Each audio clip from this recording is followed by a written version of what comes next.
কারণ আমরা চাই নাই আওয়ামী লীগ থাকুক। জামাতকেও কিন্তু নিষিদ্ধ করা হয়েছিল। আবারও আমরা সেই স্বৈরাচারের মুখে না পড়ে যাই। ওনার যে একটা 660 একটা মামলা ছিল গ্রামীণ ব্যাংকের, একদমই না, কারণ আমরা চাই নাই আওয়ামী লীগ থাকুক, এর জন্যই চলে গেছে।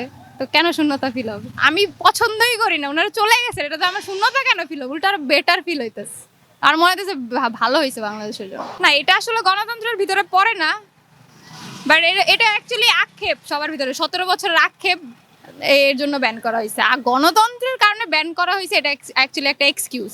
গণতন্ত্রের ভিতরে তো তার আগে ভোট হইতো যে আওয়ামী লীগকে ব্যান করা উচিত নাকি উচিত না, তারপর হচ্ছে ব্যান করা হইতো ওই প্রেক্ষিতে। বাট যেহেতু ওইরকম কিছু হয় নাই, নিজেরা সিদ্ধান্ত নিয়ে ব্যান করে দিছে, তো এটা গণতন্ত্রের মধ্যে পড়ে না। কারণ ওদের চেলাপেলাই ওদের যোগ দিবে, কারণ যদি সংখ্যাগরিষ্ঠতা লাভ করার মতো পরিস্থিতি থাকতো তাহলে ওনারা কখনো ব্যান হইতো না। ওনারা যে পালাইছে দেশ ছেড়ে, এই সিচুয়েশনটাই আসতো না যদি সংখ্যাগরিষ্ঠতা থাকতো। সংখ্যাগরিষ্ঠতা বিপরীত দিকে দেখেই মানে আন্দোলনটা হইছে, আন্দোলনটা কার্যকর হয়েছে, আর ওনারা চলে গেছে। নতুন কোনো সরকার গঠন হয় তাহলে আশার আলো দেখা যায়, আদারওয়াইজ আমার মনে হয় না খুব বেশি উন্নতি হবে। আসলে রাজনৈতিক শূন্যতা যেটা বলতে আপনি বুঝাচ্ছেন, যে একটা উদাহরণ বলি আমি, যে জামাতকেও কিন্তু নিষিদ্ধ করা হয়েছিল, কিন্তু তাদের কিন্তু কোনো রাজনৈতিক শূন্যতা যেটা বুঝাচ্ছেন আপনি, ওটা কিন্তু হয় নাই, দেখা দেয় নাই। তো আওয়ামী লীগ এত বড় একটা দল, এটাকে এখন নিষিদ্ধ যেহেতু করা হয়েছে, এখন এই ব্যক্তিগুলোকে আপনি তো, যারা আওয়ামী লীগ করতো, আওয়ামী লীগের সমর্থক যারা, তাদেরকে কি দেশ থেকে বের করে দিতে পারবেন?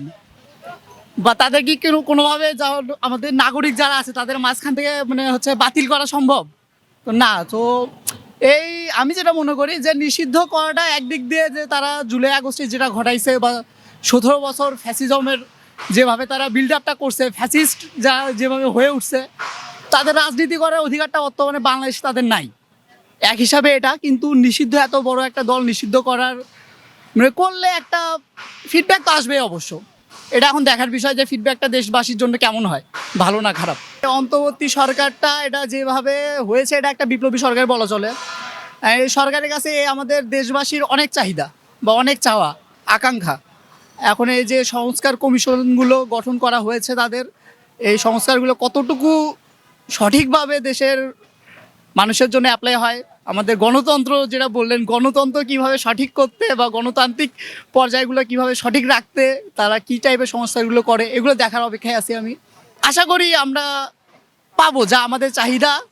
এই হচ্ছে জুলাই গণ অভ্যুত্থানের পর বাঙালি আমাদের যা চাহিদা ছিল, এই চাহিদাগুলো অবশ্যই পূরণ হবে, এটা আমি আশা করি। যখন মনে করেন আওয়ামী লীগ ছিল একটা স্বৈরাচারী একটা চালাইছে আর কি, যেটা আপনি বললেন না কেন, যে আমাদের জুলাইয়ে যেটা, উনি কিন্তু ভালোভাবেই, আমি যদি শেখ হাসিনার কথা বলি, যে উনি কিন্তু ভালোভাবেই এই জিনিসটাকে সর্ট আউট করতে পারতো। যে আপনার একটা কথা বলে ফেলছে, কোটা বিরোধী আন্দোলন একটা চলছে, উনি স্মার্টলি এটা হ্যান্ডেল করতে পারতো, বাট উনি আরও মানুষজনকে উস্কাইছে, উস্কানির কারণেই আজকে এই পরিস্থিতি ওনার। তো আমি মনে করি যে একটা শাস্তি স্বরূপই বর্তমানে যদি এটা নিষেধাজ্ঞা দিয়ে থাকে, তাহলে আমার মতে এটা ঠিক আছে। বাট ভাষ্যমতে পরবর্তী তারা যদি এটা আরো ভালো কাজের মাধ্যমে হোক, যেটাই হোক সমাজের জন্য ভালো কাজের মাধ্যমে যদি ওনারা আবার ব্যাক করে, সেটা করতে পারে। আমার জন্মলগ্ন থেকে বর্তমানে যতটুকু দেখছি, আমার মনে হচ্ছে যে এই 4-5 মাস যার আন্ডারে আমরা আছি এখন, বাংলাদেশটা যার আন্ডারে আছে, তার কাজটা সবচেয়ে বেশি আমার চোখে পড়তেছে, মানে ভালো কাজের দিক থেকে। তো উনাকে আমি চাই যে সুযোগটা দেওয়া হোক। আওয়ামী লীগ একটা বড় একটা দল, আগে থেকে সবাই জানা বড় একটা দল, একটা বড় দলকে নিষিদ্ধ করার আগে অবশ্যই জনগণের মতামত নেওয়া প্রয়োজন ছিল, যেটা আমি মনে করি। বর্তমানে যে প্রেক্ষাপটে যে দেশ চলতেছে, সবকিছু ডিপেন্ড করে ছাত্রের উপরে।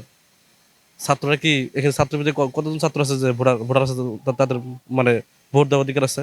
বলতে পারবেন না।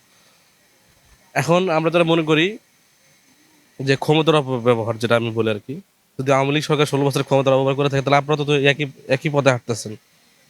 অবশ্যই একটা দল নিষিদ্ধ করার আগে জনগণের মতামত দরকার ছিল। এখানে কার মতামত দিচ্ছেন?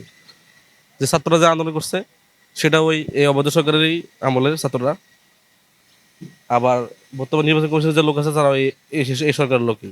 অতএব অবশ্যই ব্যান করার আগে জনগণের মতামতটা প্রয়োজন ছিল, আমি মনে করি। ভাই, আমেরিকার মতো রাষ্ট্রকে বলছেন, আমেরিকার যে বর্তমানে যে সরকার আছে, উনি তো আমেরিকাপন্থী, উনি কি বাংলাদেশের লোক? ওনার তো এই আমেরিকার নাগরিকত্ব এখনো আছে ওনার। তো উনি তো এই দেশের তো আসছে এখন হয়তো ওনার যে একটা 660 একটা মামলা ছিল, যেটা গ্রামীণ ব্যাংকের, সেই মামলা আদৌ কোনো খোঁজ নিউজ আছে? নাই। অস্টেপ ক্ষমতার অপব্যবহার সবাই করতেছে। আপনি যেখানে আছেন, যেখানে বর্তমানে যে যে উন্নয়ন কাজটা চলছে, এটা কিন্তু ওই শেখ হাসিনা ফ্যাসিস্ট সরকারেরই অনুমোদন করা কাজ এখনো চলমান আছে। কার টাকাতে? আপনার টাকা আমার টাকাতে করতেছে, সরকার টাকাতে কিন্তু করতেছে না। অতএব আমরা মনে করি বর্তমানে আওয়ামী লীগের যেভাবে নিষিদ্ধ করা সেটা আমরা আসলে গ্রহণযোগ্য না।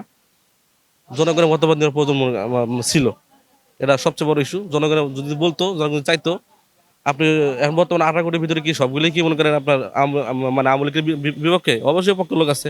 এত বড় একটা দল বর্তমানে বাংলাদেশ মানে বাংলাদেশে আওয়ামী লীগ আর বিএনপি দুটোই বড় দল ছিল। তো তাকে ব্যান করার আগে জনগণের মতামতটা আমি মনে করি যে তাদের প্রয়োজন ছিল। তারা তো নিজেকে মনে করে তাকে মানে নিবন্ধন বাতিল থেকে শুরু করে নিষিদ্ধ করে দেওয়া হয়েছে। একই হচ্ছে যে শুধু শুধু কোনো গ্রুপ বা কোনো ইন্ডিভিজুয়াল পার্সনই যদি বলি, তাকে অকারণে কখনো ব্যান করা হয় না। ইদার সে 110% অনেস্ট অর সে নেগেটিভ মার্কিংয়ে ডিসঅনেস্ট, এরকম। তো অবভিয়াসলি পাস্ট রেকর্ড দেখেই কিছু একটা স্টেপ নেওয়া হয়েছে।